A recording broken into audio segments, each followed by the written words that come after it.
Shalom, selamat pagi. Sebelum memulai hari ini, mari kita dengarkan Morning Wisdom. Wahyu 17 ayat 14 berkata, mereka akan berperang melawan anak domba, tetapi anak domba akan mengalahkan mereka. Karena ia adalah Tuan di atas segala Tuan dan Raja di atas segala Raja. Mereka yang bersama-sama dengan dia juga akan menang, yaitu mereka yang terpanggil, yang telah dipilih, dan yang setia. Kita adalah orang-orang yang menerima panggilan Tuhan. Kita adalah orang-orang yang dipilih oleh Tuhan. Sekarang kita harus mempertahankan panggilan dan pilihan itu untuk setia. Kita tidak dipanggil untuk berhasil menurut ukuran dunia. Ketika kita menjadi terkenal, punya nama besar, dipuja banyak orang, dimuliakan di dunia ini. Atau ketika kita memiliki segalanya, punya kedudukan tinggi, punya harta yang banyak, punya sesuatu yang punya nilai lebih di mata dunia. Kita bukan dipanggil untuk itu, tetapi kita dipanggil dan dipilih untuk setia. Dan kita harus meneladani hidup Tuhan Yesus. Ketika dia menurut ukuran dunia, mungkin dikatakan bukanlah orang yang berhasil. Sebab dia punya 12 murid, tapi satu murid mengkhianati, satu murid menyangkali. Bahkan murid-murid lainnya bersembunyi ketika dia menghadapi sengsaranya. Murid-muridnya hanya berharap kalau dia jadi raja, kalau dia melakukan perkara ajaib, kalau dia tidak bisa disentuh orang lain, hebat, sakti, perkasa, mereka bangga jadi pengikut Kristus.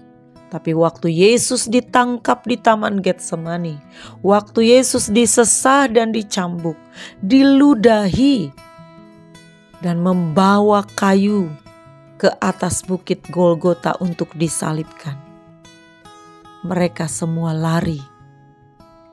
Satu mengkhianati, satu menyangkali, 10 lari bersembunyi. Artinya, menurut ukuran dunia, pelayanan Kristus bisa dikatakan tidak berhasil. Orang banyak yang selama ini mengagumi pekerjaannya yang ajaib. Orang banyak yang sering bergerombol mengikut dia dan mendengarkan ajaran-ajarannya. Tapi di waktu-waktu genting,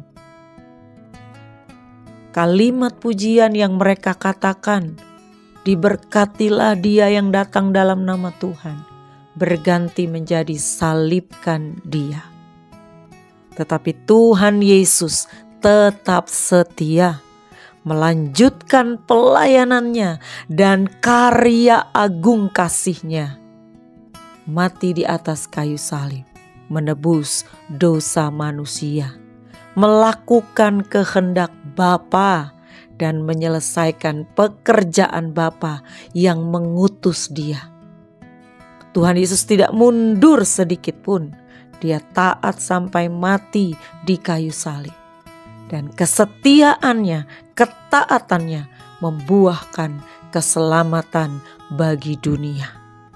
Yohanes 4 ayat 34, Tuhan Yesus berkata, makananku ialah melakukan kehendak Dia, kehendak Bapa yang mengutus aku dan menyelesaikan pekerjaannya. Filipi 2 ayat 8. Dan dalam keadaan sebagai manusia, Ia, Yesus Kristus, telah merendahkan dirinya dan taat sampai mati, bahkan sampai mati di kayu salib. Ketika kita telah melakukan sesuatu yang terbaik dalam pekerjaan, dalam keluarga, dalam pelayanan, mungkin tidak ada orang yang memperhatikan, kita tidak dihargai, bahkan seolah tidak ada artinya apa yang kita lakukan. Jangan tawar hati. Tetaplah setia dalam panggilan kita. Tetap lakukan yang terbaik seperti kita melakukannya untuk Tuhan, bukan untuk manusia. Ingatlah selalu, tujuan kita adalah perkenanan Tuhan, bukan pujian manusia. Dan percayalah, kesetiaan kita tidak akan sia-sia. Upah kekal menanti kita dalam kemuliaan bersama Tuhan. Selamat pagi, Tuhan Yesus memberkati.